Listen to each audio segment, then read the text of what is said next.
Radio Pasión presenta a la psicoterapeuta Estrella Calva Gómez. Un programa con sentido psicológico.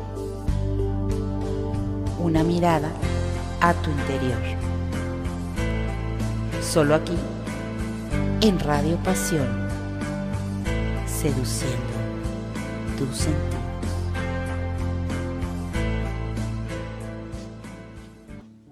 ¿Qué tal, queridos amigos radioescuchas de Radio Pasión? Estamos aquí en una emisión más de su programa con sentido psicológico, una mirada a tu interior. El día de hoy tenemos un invitado de lujo, un invitado para un temazazo que vamos a tratar el día de hoy y que seguramente va a ser como el primer programa de varios que vamos a abrir con este tema. La discapacidad a todos nos puede tocar vivirla. Y para hablar de este tema tenemos el día de hoy con nosotros al licenciado José Artemio Robelo Garrido. Él es originario de la Ciudad de México, nació en el año de 1970, es licenciado en Derecho por la Universidad del Valle de México y entre sus diversas actividades, él ha dado clases a nivel universitario, actualmente trabaja en el Poder Judicial y él ha seguido muy de cerca el desarrollo del tema de la discapacidad en México en diversas trincheras.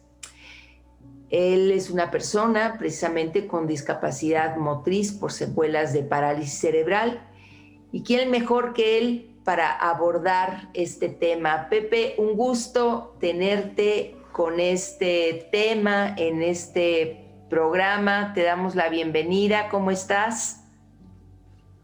Buenas tardes, Estrellita. Un gusto estar aquí en tu programa y estar en contacto con tus radioescuchas. Un gustazo estar por aquí.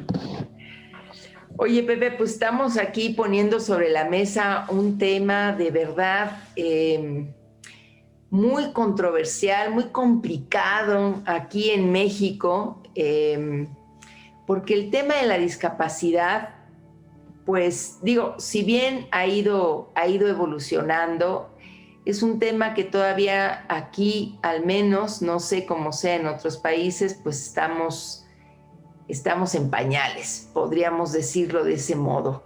¿Qué nos puedes decir, Pepe, para empezar a abrir boca con este tema? ¿Cómo ha ido evolucionando? Venos llevando de la mano. ¿Cómo ha ido evolucionando este tema de la discapacidad en nuestro México? Mira, el tema de la discapacidad en México empieza a hablarse sobre esta materia en el siglo XIX. Si ustedes recuerdan, antiguamente a las personas con discapacidad pues se les tenía guardadas, escondidas, daban pena a las familias. Después viene una época donde ya se empieza a tratar de rehabilitar a las personas con discapacidad. El sistema médico nacional, en el caso de México, creció mucho.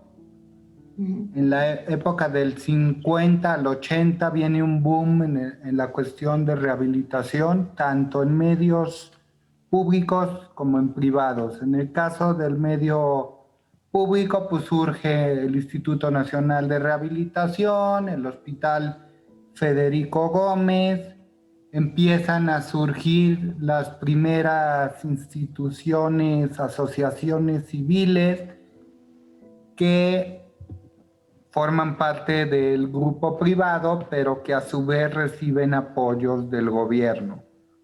Apoyos en dinero, apoyos en equipo, apoyos de otras fundaciones muy fuertes, y empieza a haber un desarrollo que permite rehabilitar a las personas con discapacidad para que estén en su núcleo familiar. Todavía no se permite una integración plena de las personas con discapacidad en el ambiente social.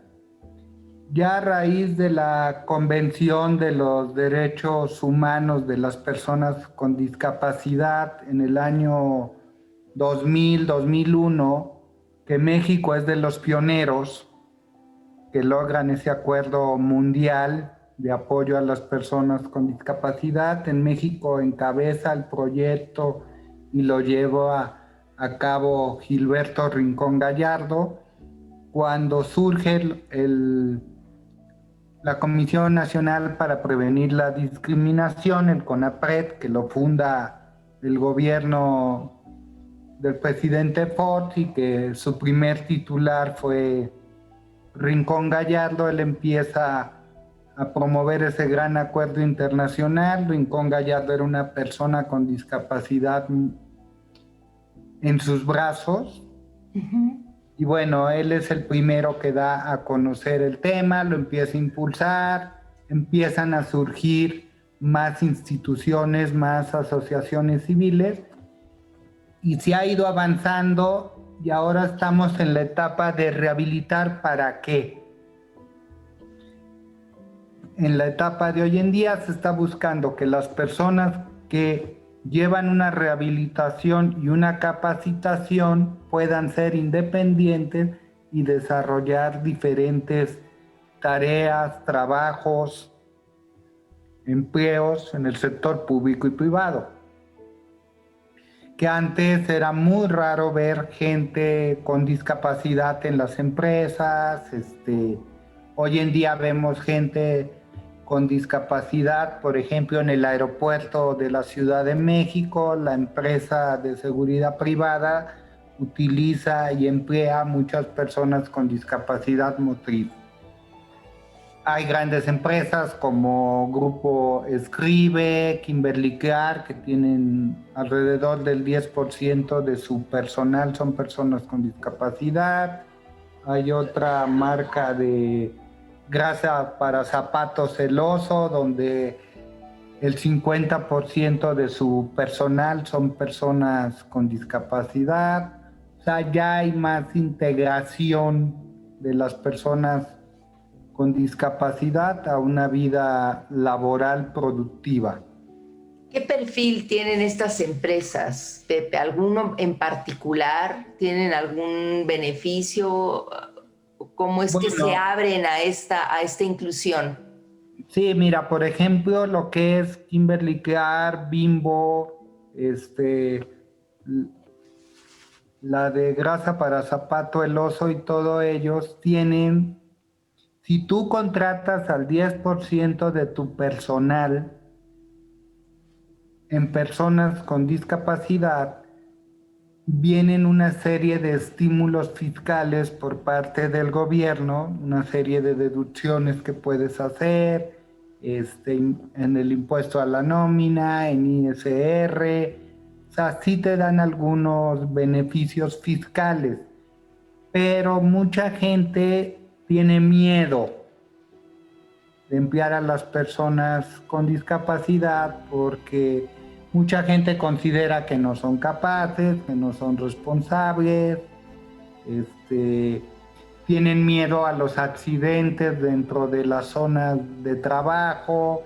Entonces eso como que genera en la cuestión empresarial y en el mismo gobierno cierto miedo, ¿no?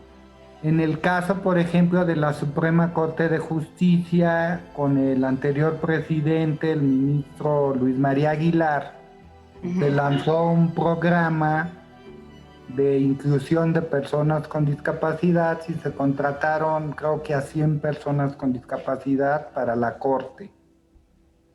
Acá lo interesante fue que, como casi todo, pues tiene que haber un interés personal o algo que te motive a hacer esta inclusión. La hija del ministro Aguilar es una persona con discapacidad adquirida por esclerosis múltiple. Entonces, esta persona es una joven que estudió medicina, es odontóloga, tenía su consultorio y todo, empieza con el problema de esclerosis múltiple y ya anda en silla de ruedas, entonces como que eso concientizó al ministro Aguilar y bueno, hicieron ese programa de inclusión de personas con discapacidad en el Poder Judicial.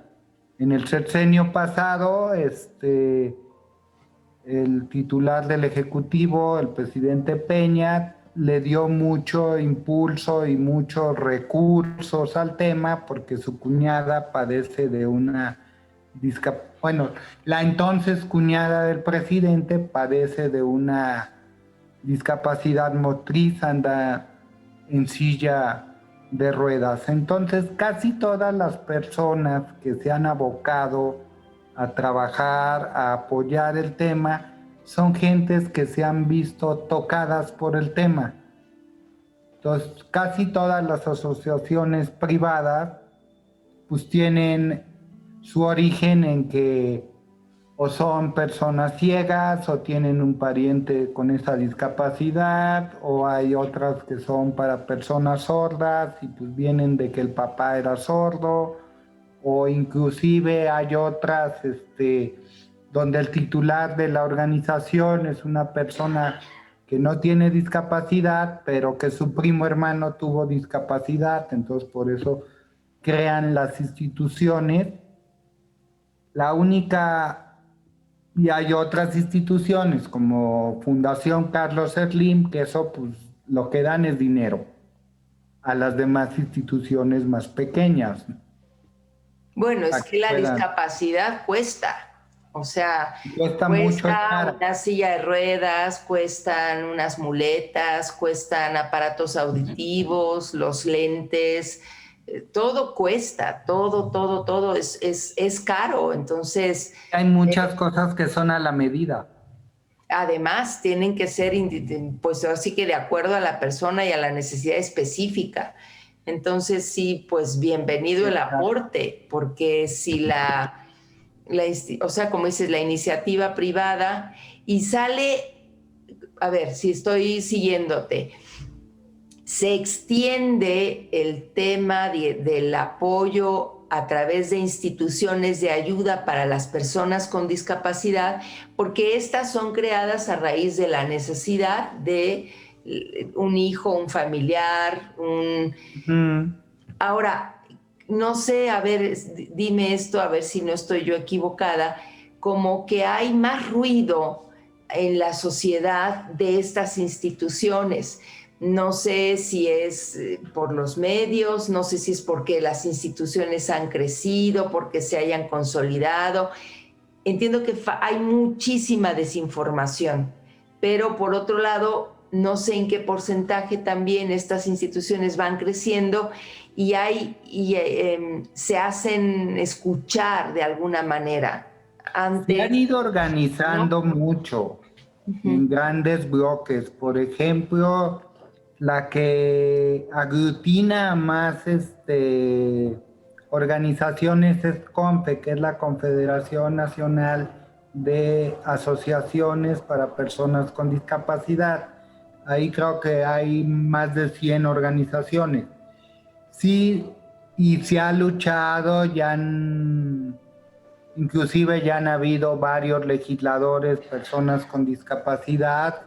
Ahorita una exdiputada del PRI, Norma Aceves se apellida, ella ya fue diputada, es una persona con silla de ruedas y está metidísima en el tema y es de las que va y gestiona con instituciones de gobierno y privadas.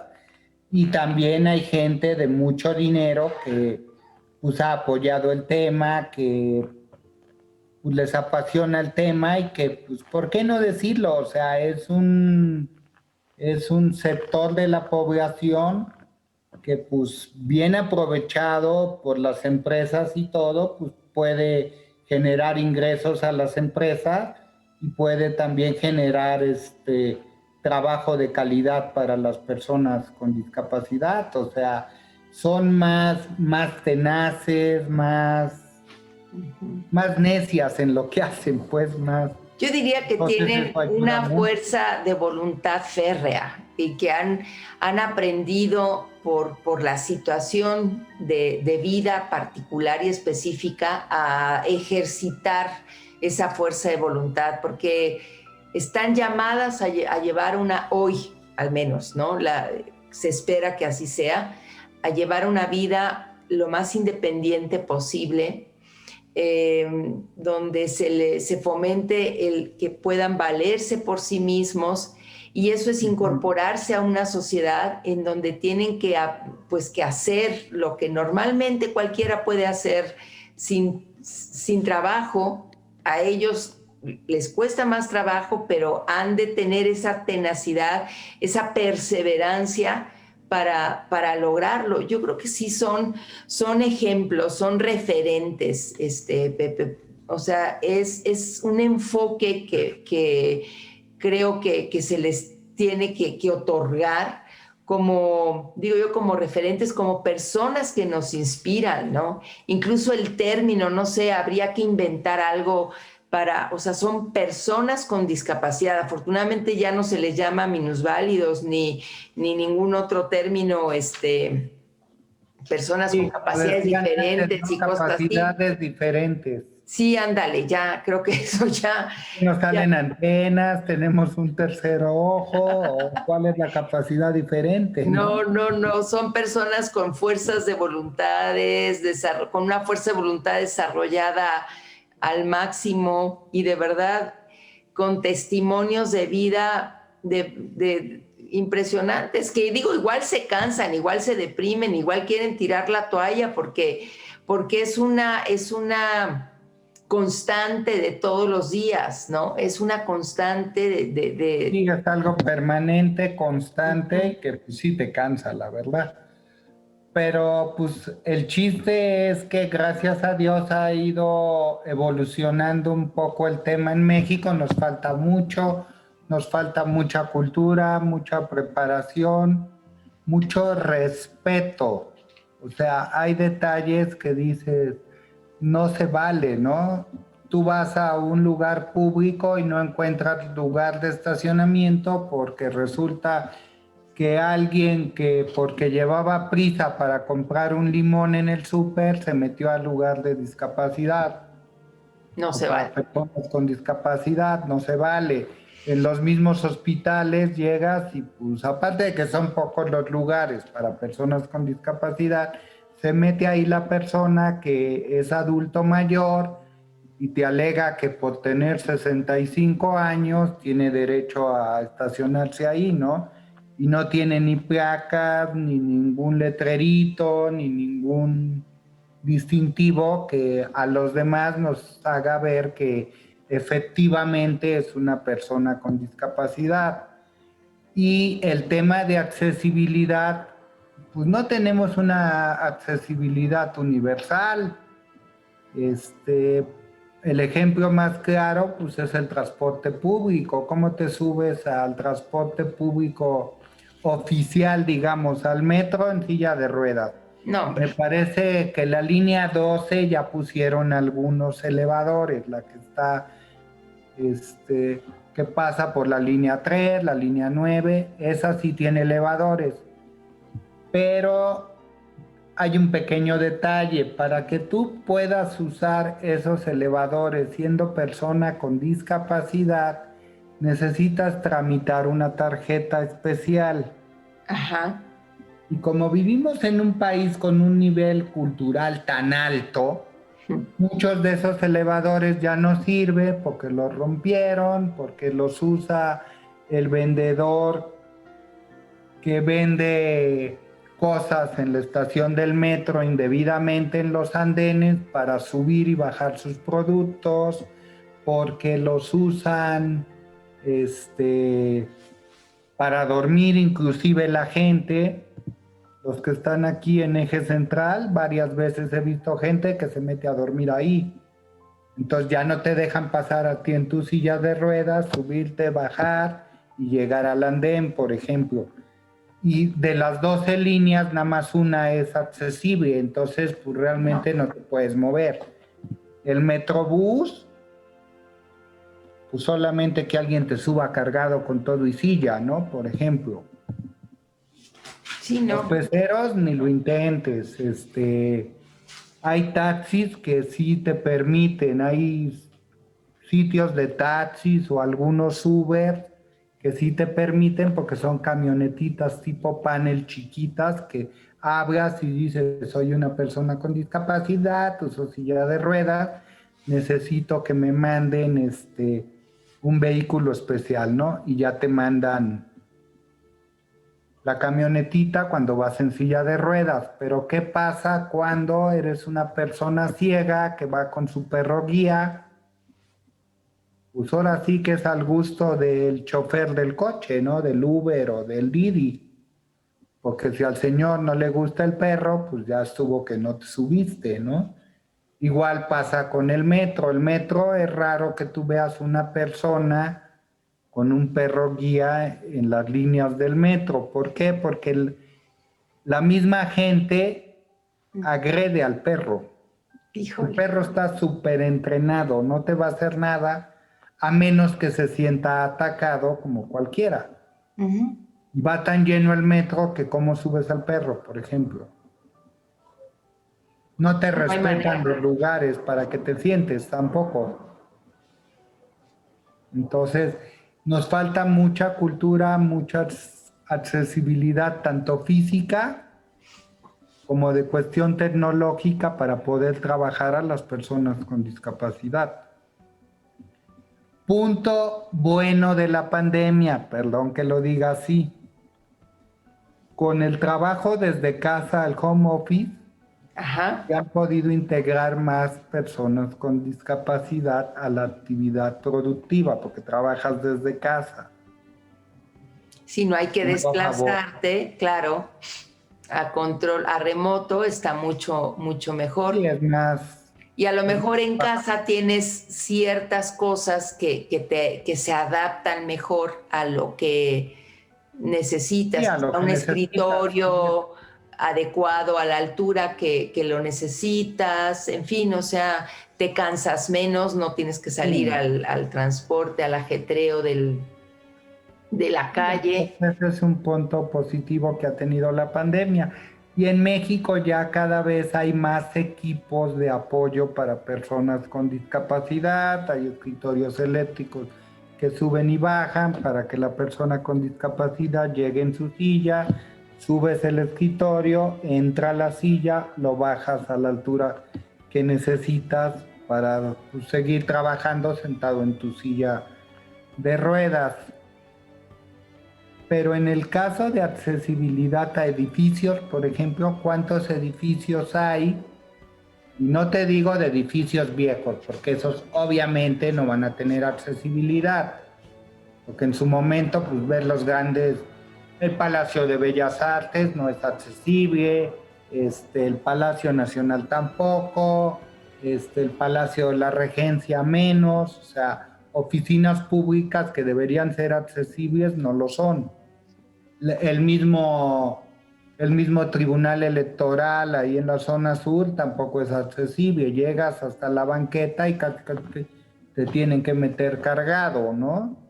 Bueno, pero es que eso es desde más atrás, más abajo todavía, porque si te pones a ver escuelas, universidades, yo trabajo con escuelas primarias oficiales y te puedo decir que las instalaciones no son para tener chiquitos con sillas de ruedas, las mismas universidades. Es algo que en el ámbito educativo tampoco lo encontramos.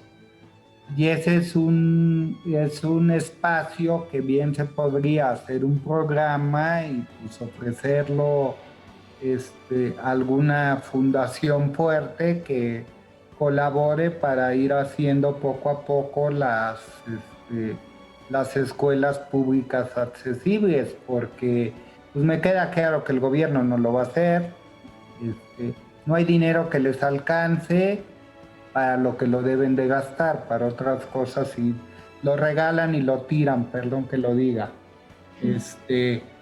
Pero sí escuelas privadas que no son accesibles, pues la Ibero, el TEC, O sea, las grandes escuelas no están pensadas para personas con discapacidad. Han ido evolucionando poco a poco, ponen una rampa, ponen las que tienen más recursos, pues ponen elevadores, ¿no? Pero son las menos, como tú dices. Y en las Sí, el universidades TEC públicas, creo que sí tiene, ya han hecho o sea, nuevas construcciones con mayor accesibilidad para este tema. bueno, Y hay algunas escuelas que, movidas, como es el caso de la Ibero, por situaciones que estábamos comentando hace rato fuera del aire, movidas por un accidente de alguna persona que estuvo ahí. y hay un caso de la Ibero, Ujú. esta chava se llama Estefanía, ahorita no me acuerdo el apellido. Es una chava que a los 21 años, siendo estudiante de la Ibero, se fueron a una fiesta y demás, salieron y bueno, tuvieron un accidente de coche y esta chava perdió una pierna y ella tiene que usar prótesis. Entonces, de ahí como que se concientizó un poco la Ibero y tienen ese programa de apoyo a jóvenes de escasos recursos que necesitan una prótesis. Casi todas las instituciones nacen por la necesidad de alguien de Ujú. atacar o de apoyar a personas con una discapacidad en concreto. ¿Y qué pasa si nos vamos como al origen, a la cuna, cuando pensando en una discapacidad de nacimiento, qué hay con el tema de, pues la cuna, lo primero a donde esa criatura llega, ¿no? Que es a una familia, están los padres, me imagino que ellos de primera instancia pues se atraviesa por un periodo, vamos a decirlo así, de duelo, porque llega Sí, un es un hijo impacto fuerte. que no esperaban, ¿no? Nadie espera de pronto tener que enfrentar la discapacidad. Y después de eso, bueno, pues se van generando, me imagino yo que se van empezando a extender redes de apoyo. Déjame, te voy a hacer un paréntesis que ahorita me acabo de acordar, aunque no recuerdo el nombre de la antropóloga, ese lo voy a tener que me lo dejo de tarea, donde se le preguntó cuál era el símbolo que ella podía decir digamos, de cuál era para ella el símbolo de civilidad, ¿no? De las civilizaciones antiguas. ¿En dónde encontraba ella que había eso, ¿no? Como civilidad, estoy diciendo correctamente el término, espero que sí. Ujú. Y ella, pues no sé, alguien pensó, va a decir que cuando encontraron herramientas, pues no sé, para cazar o para, ¿sabes? Y resulta que la sorpresa es que ella dice, no, cuando encontramos huesos soldados después de una fractura. Ahí es donde nos encontramos las primeras huellas de civilización, porque si en la naturaleza hay un animal que sufre una lesión, ese animal es presa para los depredadores. Y cuando hay un grupo que en solidaridad apoya a esa persona que sea que haya tenido una fractura, porque le dio de comer, porque la transportaron, el caso de la cuestión nómada, porque no la dejaron abandonada y Sí. permitieron que se diera su recuperación, ¿no? Entonces es un símbolo de, de que ahí la civilización empezó a Sí, de marcar. que ya hay una conciencia de grupo. Entonces creo que hay eso, conciencia, eso es lo que nos hace falta. Desde, Pero desde cómo mucho. germinar eso en los centros educativos, se fomenta la inclusión hoy en día, es verdad. Antes esto es nuevo, estamos en pañales, al menos hablo de México. Se está empezando ya con programas educativos a fomentar la inclusión, aunque no tengamos todas las herramientas, porque los maestros que nos estén escuchando dirán, sí, pero a mí no me han dado capacitación para trabajar con alumnos sordos o con alumnos ciegos, y es un tema, ¿no? O con alumnos a lo mejor con autismo, y se requiere de algo más que la buena voluntad, ¿no? Algo más. Mira, a ver, es que de entrada para integrar a las personas con discapacidad a un grupo regular, se necesita primero ver qué discapacidad tiene, para ver qué apoyos necesita. Una persona sorda lo puedes apoyar con lenguaje de señas, por ejemplo. Uh-huh. Pero en la situación de México, a lo mejor en el sector privado, en ciertas escuelas, pues sí tiene la escuela los recursos para pagar un intérprete de lengua de señas. Pero si en el medio público rural, digamos,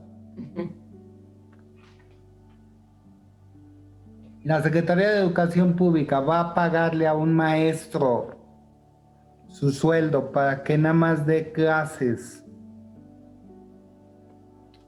a cierto tipo de personas con discapacidad, no lo van a hacer. El medio rural mexicano está muy atrasado en el tema. O sea, el medio rural mexicano todavía siguen teniendo guardaditos en su casa a sus hijos con discapacidad.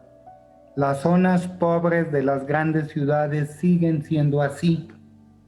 Lamentablemente. ¿Por qué? Porque en lugar de apoyar al niño, se van a trabajar para sacar lo indispensable para comer.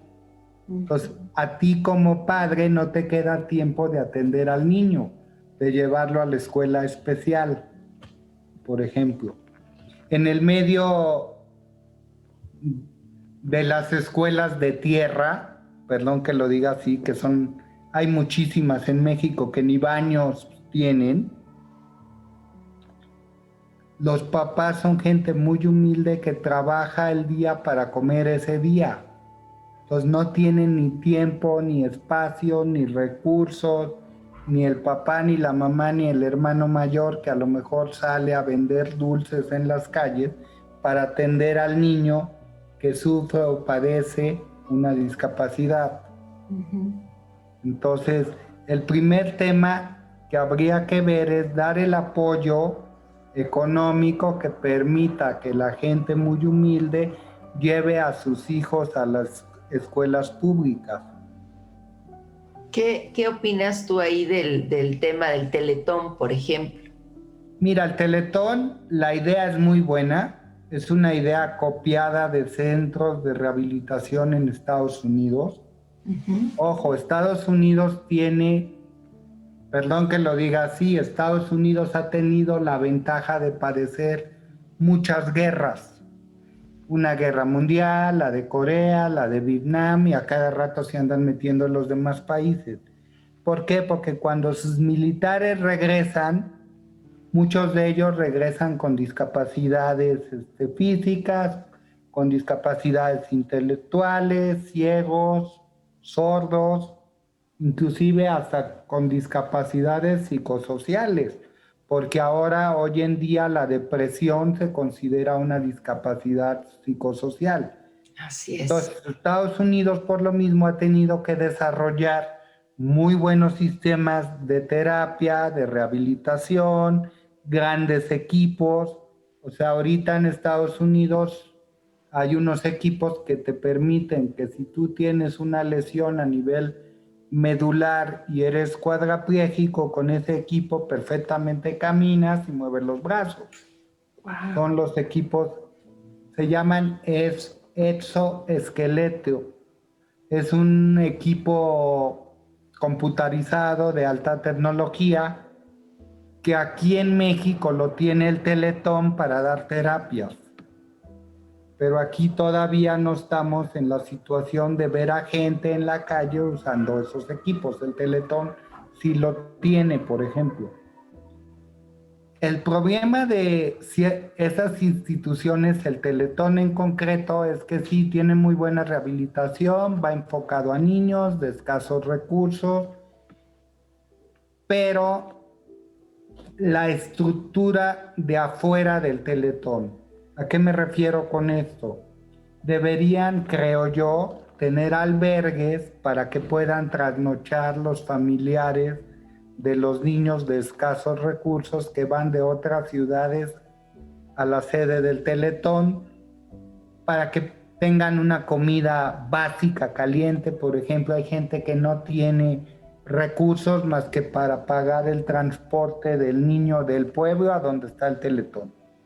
El Teletón a los niños sí les da de comer, sí les da todo, pero a los familiares, a los papás que llevan al niño, pues no tienen ni dónde bañarse, ni dónde comer, ni dónde dormir, ni dónde ir al baño, en pocas palabras.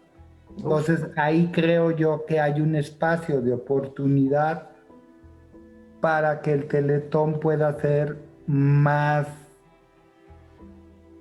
social, más apoyar a la gente de escasos recursos. Todas las fundaciones o asociaciones se han enfocado en ciertos tipos de discapacidad. El Teletón es integral, abarca todas, hasta niños con cáncer hoy en día. El Teletón, sí, mis respetos, tiene unas instalaciones muy buenas, pero tiene ese detallito que no es integral hacia la familia. Hay otras como la de perros guía, que ahí esta parte, o sea, perros guía, ¿qué es lo que hace? Escoge la camada de perritos, la raza en específico que se necesita, nacen los perritos, ven, hacen un estudio, bueno, este por temperamento sí puede servir, entonces lo separamos y lo envían los primeros meses de vida al perrito a vivir en una casa. Cumple 6, 8 meses el perrito, lo regresan a la escuela y ya lo empiezan a entrenar y a capacitar al perrito para que sea un perro guía. Cuando cumple 1 año y medio, 2 años más o menos, a ese perrito que ya está en la etapa final de su preparación, entonces ya dicen, fulanito de tal es el primero en la lista que nos solicitó un perro, ¿no? Entonces le hablan a fulanito, oye fulanito, fíjate, ya está tu perro. Ah, qué padre, vente a México, o si es de aquí de México, pues es más fácil, ¿no? Pero si viene de fuera, se tiene que hospedar en el albergue de esta escuela de perros guía durante 6 meses para convivir diario con el perro, porque el perro, cuando ya lo tengas tú en tu casa, ese perro tiene que dormir, bañarse, todo contigo, o sea, se vuelve tus ojos el perro. Entonces tiene que ser una convivencia de 24 horas, 7 días. Entonces hay gente que no le gusta esa opción y acaban por decir, no nos interesa el perro, pero hay gente que sí le interesa y que los perros llegan a un grado de entrenamiento y de conocimiento que es impresionante. O sea, una persona ciega perfectamente se puede mover por todos lados con un perro. Te detectan si hay un hoyo, te detectan si el espacio por donde vas a pasar es muy reducido, si hay un árbol, o sea, todo eso te ayudan a detectar los perros guía.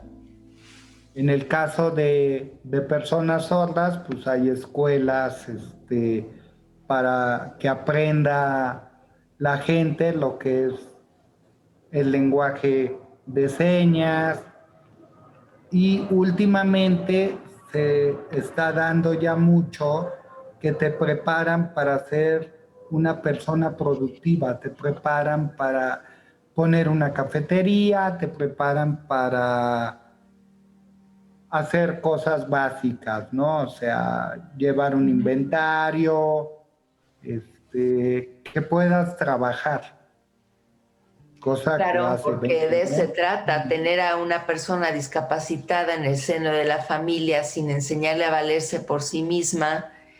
Creo que es Sí. muy complicado porque estos padres pues no van a ser eternos y en algún Entonces, cuando no momento por estén ley los de vida, padres, ¿de qué van a vivir? así es. ¿O con quién van a vivir? O sea, también eso, porque es muy fácil. Ah, no, pues el hermano mayor que se quede cuidando al hermano con discapacidad. Pues no, no es así, ¿no?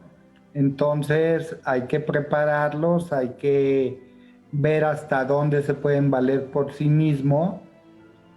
Y otro gran tema que nos falta mucho en México es el respeto. O Claro. sea, no respetamos a las personas con discapacidad. Es una Y falta cosas, completa de desinformación, ¿no? Por eso creo que el tema es todos podemos llegar a vivir una discapacidad porque nadie estamos exentos pues sí, por de un un enfermismo. accidente, no porque nadie lo queremos, pero nos puede llegar a pasar. Y hay ejemplos impresionantes de personas que han tenido accidentes que la vida les ha cambiado radicalmente y que de verdad se han vuelto como testimonios de resiliencia absoluta, ¿no? Y que algunos deportistas, como es el caso de Jorge Font, por ejemplo, él en 1988 perdió en un él era esquiador y de ese accidente quedó en silla de ruedas y bueno, tuvo que reaprender a vivir a partir de ese nuevo lugar que era la silla de ruedas y regresó al agua, como él dice, para volver a ser Jorge Font, para recuperarse a sí mismo y lleva creo como 9 campeonatos para México, ¿no? En la modalidad para personas con discapacidad. Entonces, sí son referentes, sí es un tema de admirarse y es a la persona y a su entorno, porque en este caso los padres y la familia inmediata juegan un papel impresionantemente, digamos, determinante. Están los padres de Nick Vujicic, no sé si se pronuncia bien así su apellido. Ellos Bucosic, sí. animaban al chico incluso a que hiciera su cama y a que tuviera las mismas labores y compromisos con el hogar como tenían sus hermanos, ¿no? Eran Sí. los primeros en empujar a este chico a la vida sorprendentemente. Creo que los padres son los primeros, no sé si es a quienes hay que apoyar como sociedad y generar esta red de apoyo hacia ellos para que obviamente brinden ese apoyo al chico con discapacidad. Sí, habría que crear un apoyo integral. A lo mejor si eres un papá de un chico con discapacidad, pues que te dieran alguna ventaja en la oficina, ¿no? Para que no tengas que estar ahí 8 horas y le puedas dedicar más tiempo a tu hijo, o trabajar desde casa, o las mismas redes de apoyo, ¿no? Que entre padres se apoyen y a lo mejor entre todos poner algún negocio que les permita a algunos de los padres salirse a atender a sus hijos. Es un tema muy complejo, muy laborioso en un país que ahora resulta que México no tiene recursos para nada. Siendo un país tan rico, el gobierno dice que no tiene recursos para nada y ha cortado pues todos los apoyos que se daban a través de el Consejo Nacional para la Discapacidad, el DIF. O sea, era una red muy grande de apoyos tanto en servicios de rehabilitación como en apoyos económicos y que ahora pues, se ha perdido por desgracia, ¿no? Y aparte otro gran factor que falta en México es hacer integral, una política integral donde entren todos, o sea, donde entre la iniciativa privada, donde entre el gobierno, donde entren escuelas donde entren hasta las iglesias. Una iglesia puede influir mucho en el tema. ¿Cómo no? Entonces, hacer algo más integral y también tomar en cuenta los diferentes niveles educativos del país. Y el verdadero México no es el que está en la Ciudad de México. No, El verdadero México es el que está en el campo, donde las carencias son impresionantes. O sea, tú vas a una ranchería en el sur de México y vas a una ranchería en Nuevo León y ves una gran disparidad. No, por supuesto. Entonces hay que hacer algo más integral. Sí se ha avanzado, se ha ido avanzando, tal vez no tan rápido como quisiéramos, pero hay algo que se ha logrado, ¿no?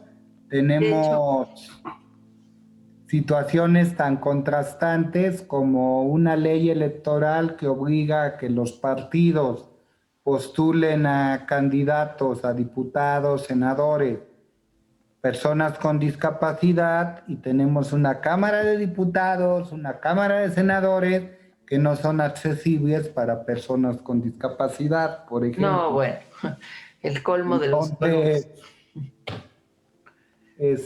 cuando inauguraron el Senado fue un tema porque una senadora, no me acuerdo si era, creo que era de Sinaloa, una chava que ya traía carrera política, que había sido presidenta municipal y todo en su estado, viene a la Ciudad de México a inaugurar el Palacio Legislativo de los Senadores en Reforma y Insurgentes, y pues no podía subir a su oficina porque el elevador no es de un tamaño que le permita entrar a la silla de ruedas. Híjole. Entonces tuvieron que bajar la oficina, acondicionar una oficina en planta baja. Tú como ciudadano, si quieres entrar al Palacio de los Senadores, no puedes porque pues todas las entradas tienen escaleras y la única forma de entrar es por el estacionamiento. Tienes que entrar en coche, entonces si no tienes coche, pues no entras. O sea, aberrantes así, ¿no? Entonces nos falta mucho por hacer en todos los ámbitos. Nos falta educación, educación y más educación. Es correcto. Y creo que eso va a hacer que se amplíe la conciencia. Este tipo de programas creo que pueden contribuir, que sea un granito de arena a sensibilizar a nuestros radioescuchas de que es verdad que falta mucho por hacer y que de todas maneras, pues que sepan que tampoco se queda uno de brazos cruzados ante este tema, que sí hay interés por hacer algún trabajo en pro de esto. Tú y yo podemos seguirnos aquí con este tema felices, pero el tiempo ya nos está marcando se acaba. Se acaba. Oye, Pepe, si quisiéramos en un momento dado conectar contigo para adquirir información un poquito más detallada o platicar acerca de las instituciones estas que nos mencionas, que pueden dar ayuda a las personas con discapacidad, ¿dónde te podemos encontrar? En mi correo electrónico es joserobelogarrido@hotmail.com, y ahí pues yo estaré al pendiente y con mucho gusto contestaré sus dudas, o si los puedo canalizar a alguna institución en concreto, pues con mucho gusto lo hago, ¿no? Bueno, voy a repetirlo para que lo anoten. Es José Robelo, Robelo va con B chica, José Robelo Garrido, @, @hotmail.com. Exactamente. Pues antes de despedirnos, siempre es para mí un momento importante el poder agradecer a nuestros directores de edición, a Ricky Gómez y a Paula Guzmán, que hacen posible que este programa llegue a través de los micrófonos de Radio Pasión US Y los invitamos, como en cada programa, a que nos sigan por las redes sociales de Radio Pasión con S. Estamos en Facebook, en YouTube, en Instagram y también en TikTok. Ahí nos pueden encontrar. A mí me pueden encontrar igual en mis redes de Facebook como Psicóloga Estrella y en Instagram como Consulta Estrella. Y para despedirnos, Pepe, me gustaría preguntarte, no sé, algún mensaje que tú quisieras darle a las familias donde hubiera una persona con discapacidad o a alguna de las personas con discapacidad que nos están escuchando. ¿Qué te gustaría decirles? Pues que siempre va a haber alguien disponible para ayudarlos a salir adelante. El primer núcleo de apoyo es la familia. Y pues apoyarse en la familia y sobre todo trabajar y trabajar en el tema. O sea, echarle ganas a las terapias, echarle ganas a los estudios para salir adelante en este tema. Sé que hay muchas barreras, pero se puede salir adelante. La historia así lo marca. Han habido grandes personalidades con discapacidad, presidentes de Estados Unidos, premios Nobel, Stephen Atkins, muy conocido recientemente. Hay mucha gente con discapacidad que ha logrado salir adelante, grandes deportistas. Entonces, de que se puede. Hay que echarle para adelante todos los kilos y buscar el apoyo, y el primer apoyo debe ser siempre la familia. Que sean nuestros referentes y seres que nos inspiren a ser mejores cada día. Pepe, un placer, que no sea el último, que sea el primero de muchos. Amigos, radioescuchas. Hasta la próxima. Un beso. Bye, Pepe, gracias. Buenas noches.